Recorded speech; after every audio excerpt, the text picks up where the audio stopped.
Good morning. As Commander-in-Chief, I'm committed to doing everything in my power to advance our national security, and that includes strengthening our defenses against any and all threats to our people, our troops, and our friends and allies around the world. And one of those threats is the danger posed by ballistic missiles.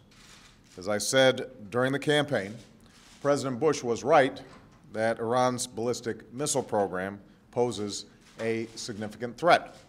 And that's why I'm committed to deploying strong missile defense systems which are adaptable to the threats of the 21st century.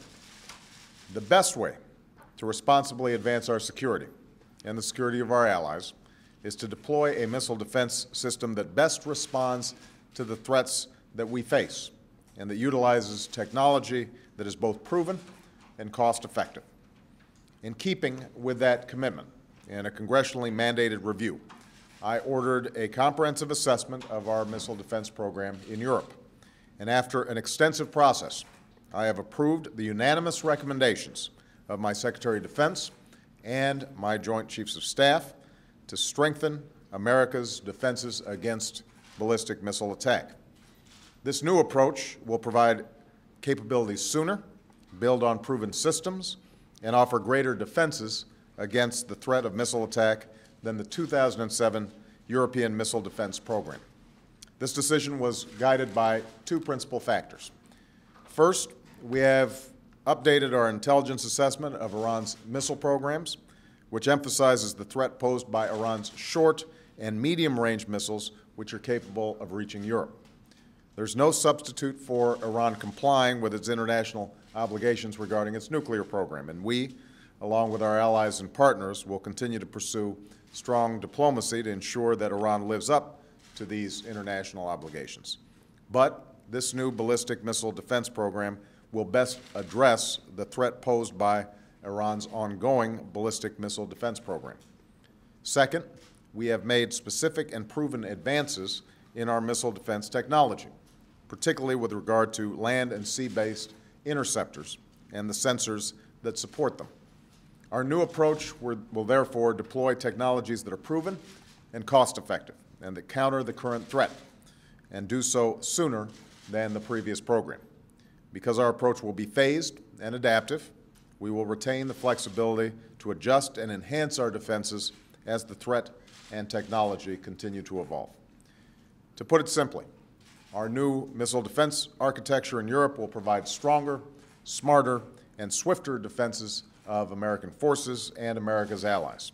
It is more comprehensive than the previous program.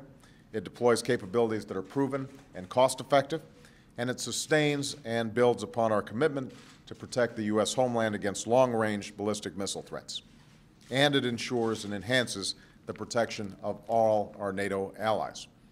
Now, this approach is also consistent with NATO's missile defense efforts and provides opportunities for enhanced international collaboration going forward.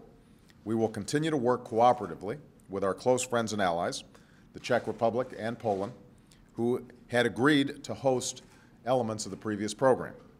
I've spoken to the Prime Ministers of both the Czech Republic and Poland about this decision and reaffirmed our deep and close ties. Together, we are committed to a broad range of cooperative efforts to strengthen our collective defense, and we are bound by the solemn commitment of NATO's Article 5 that an attack on one is an attack on all. We've also repeatedly made clear to Russia that its concerns about our previous missile defense programs were entirely unfounded. Our clear and consistent focus has been the threat posed by Iran's ballistic missile program, and that continues to be our focus and the basis of the program that we're announcing today. In confronting that threat, we welcome Russia's cooperation to bring its missile defense capabilities into a broader defense of our common strategic interests, even as we continue our shared efforts to end Iran's illicit nuclear program. Now, going forward, my administration will continue to consult closely with Congress and with our allies as we deploy this system, and we will rigorously evaluate both the threat posed by ballistic missiles and the technology that we are developing to counter it. I'm confident that with the steps we've taken today, we have strengthened America's national security and enhanced our capacity to confront 21st century threats. Thank you very much, everybody.